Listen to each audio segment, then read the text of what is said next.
Hey everybody, Marcus with Unexplained Mississippi here.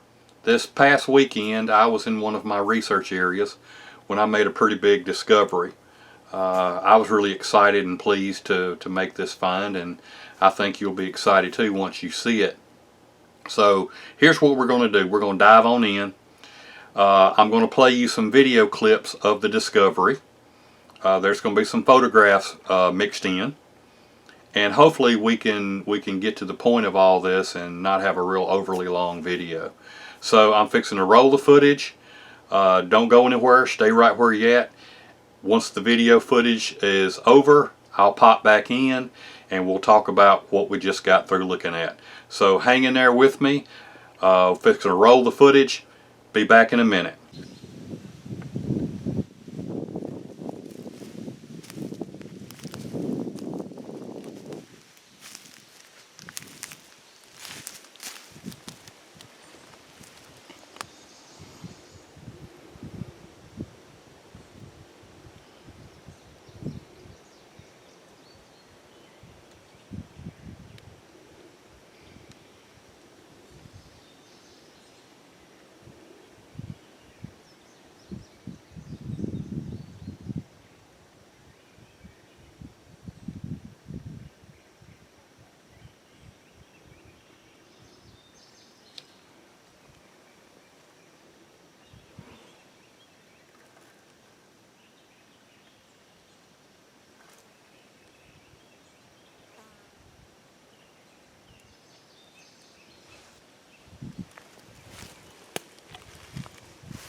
Okay, this is a side note to my earlier longer video.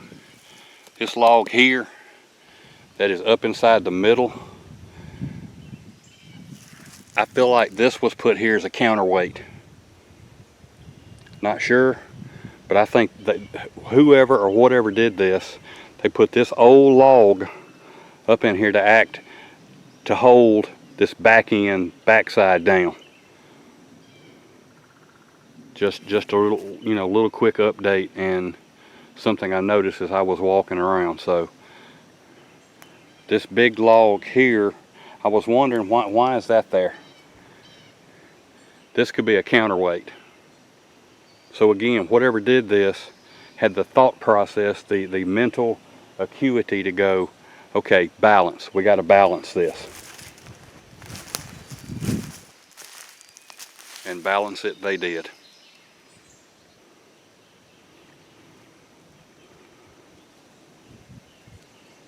Okay, this is Marcus signing out. Catch you later.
Okay, I'm back, and you've seen the video now, and you've seen the pictures.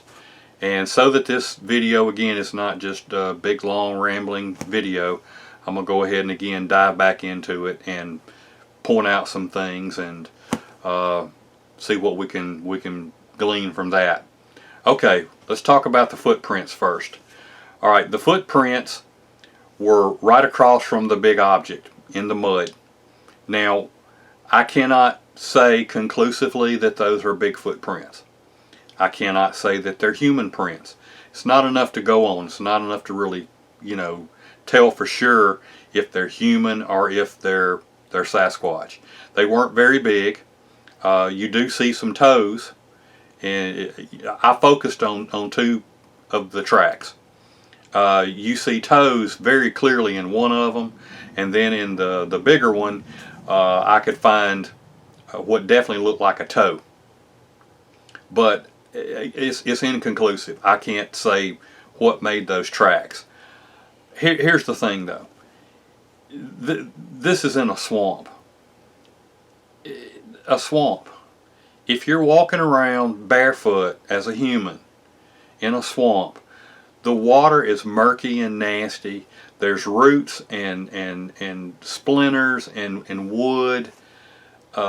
If you hurt yourself, if you cut your foot, there's no telling what type of bacteria could get in the wound. You're really taking your life in your own hands by doing something like that. So in this case, I kind of hope that it's a Bigfoot print, because I would hate to see somebody go out there walking around in a swamp barefoot and get a wound that would cause you a lot of health issues in the future. And plus too, this place, this location, you are nowhere near civilization. You are nowhere near a hospital or an area where you could get some quick medical attention. Yes, there are people that live in that vicinity, and that's why I'm saying this is undisclosed, or an undisclosed location. But if I had to lean it, away, a certain way, I really just don't know that I can, to be totally honest with you all. I would like to think that it's Bigfoot, but I can't say for sure. I would rule that as inconclusive. I'll leave that up to you if you think that they're Bigfoot prints. Again, I'm a size 8. The one where you could very clearly see the two toes, the split, that was about the same size as my foot. The other one was bigger. I can't say for sure. I would have bogged down to my knees if I tried to get over there and measure it. So I just couldn't get a measurement, but it was bigger than my size 8.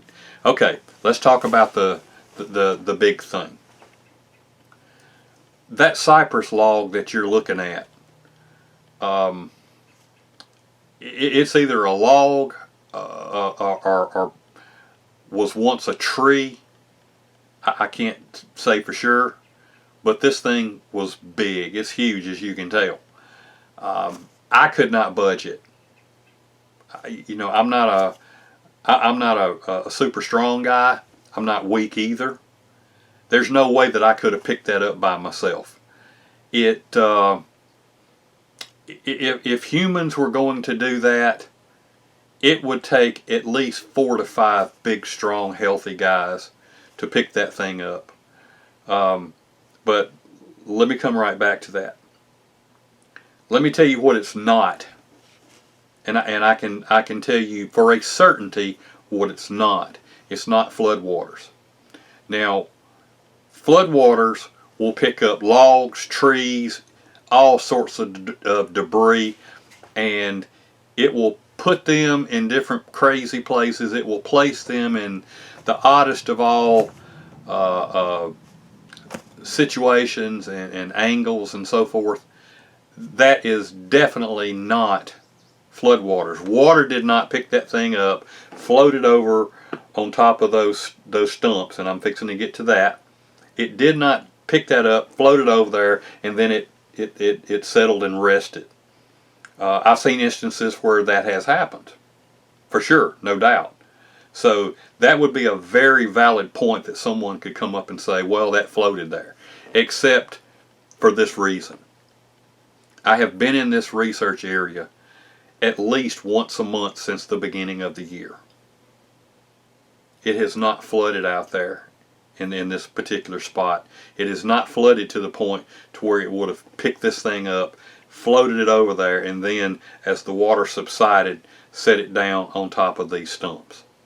So I can conclusively tell you it's not floodwaters that set that where it's at. Now then, here's the big thing. A moment ago I talked about how it would take 4 to 5 big strong guys. This thing is well over 250 pounds. It's probably closer to 3. And when you take the girth of it, the piece as it is, you would have to have guys on all corners and probably in the middle to help set this thing down. Now then, the pictures. That thing is sitting on 3 cypress stumps. Just 3. That's what's holding the main body of this log up. 3 stumps. It is positioned perfectly on top of these 3 stumps. Now then, here's the kicker. The big log coming out of the back, this log is positioned well up inside this log, the bigger log. There's a long log you saw coming out the back of it down toward the ground. What is that? It's a counterweight. It's a counterweight. Now, I almost missed this, but I caught on to this before I left. The end of the log that's coming down toward the ground, guess what it's jammed up against, holding it so that it can't rock back and fall off the 3 stumps? It's shoved up against another stump. So you got 3 stumps holding this thing up, And then the counterweight balance, however you want to call that, that big long log coming out of it down to the ground, that's helping it balance and stay where it's at, it's jammed up against a stump too. So we've got this big 250-pound or more cypress log, perfectly poised, perfectly balanced on top of these 3 short cypress stumps. You've got a log coming out the back that's acting as a counterweight and a stop to keep it from sliding and falling backwards. We got that. Alright, so we now know what we're looking at. Now the issue is, what put it there? Again, floodwaters did not do that, because I've been out there so much and that area has not flooded. So that leaves us with 2 possibilities.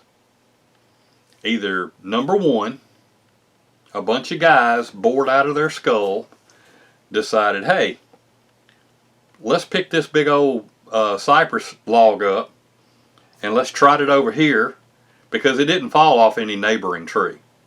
I checked all that. This thing came in from somewhere else. It was brought in from somewhere else in the swamp. So they either decided, hey, let's lug this thing over here, and let's set it perfectly on top of these 3 cypress stumps. Let's go ahead and just poise this up here, and oh wait, let's put a log in here so that it won't fall backwards and tip back, and let's jam it up against this stump so that it's not going to go nowhere. Either humans did that out in a swamp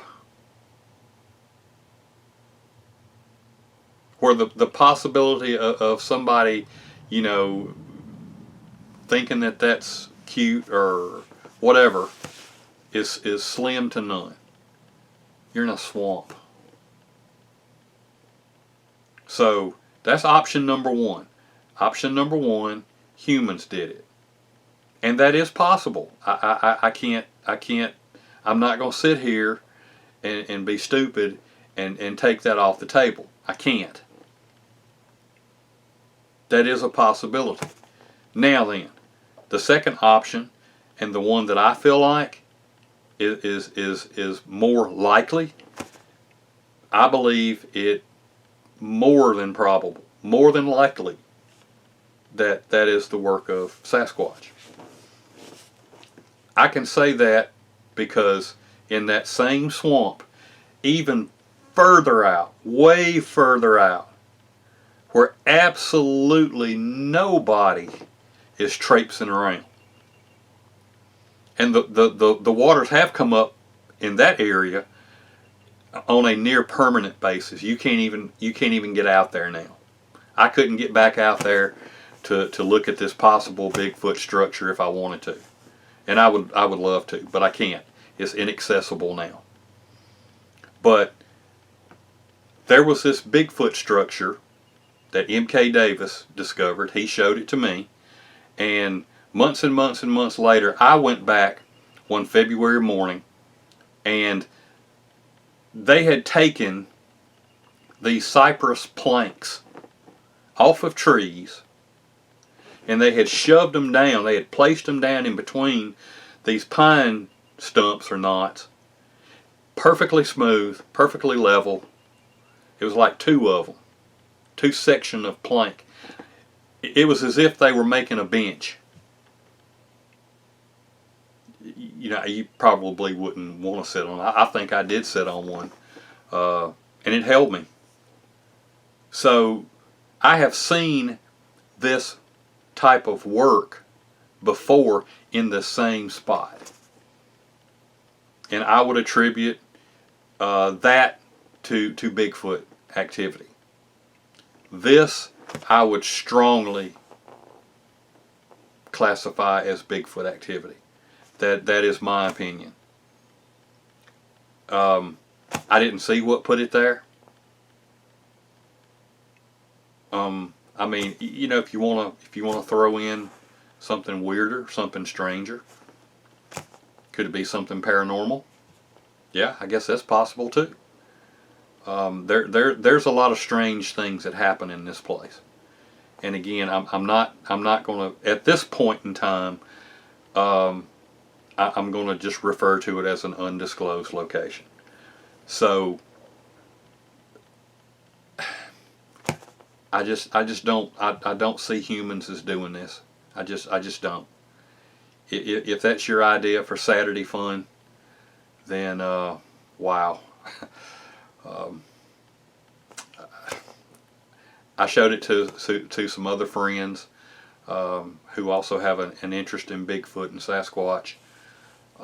They were like me. They're like, no, humans didn't do that. But again, I would be a liar to say that it's not a possibility, because it is. Do I believe that humans did that? No, I do not. Do I believe that Sasquatch did that? He's my #1 suspect. That would be where I would hang my hat. That it's more than likely Bigfoot activity, because they are there. There's no question about that. There's no ifs, ands, or buts about it. Bigfoot is there. And as I always say, when you look at the big picture, and when you're trying to put that picture together, that puzzle together, you have to do the math. And when you add it all up, your answer most of the time is Bigfoot. Not all the time, but a lot of time it's Bigfoot. So again, that's my video. I hope you liked it. I hope you enjoyed it. I hope it thrilled you as much as it did me. It was a blessing to find it, and I enjoyed it, and it was a lot of fun. And it's a lot of fun bringing you these videos and letting you see this stuff too.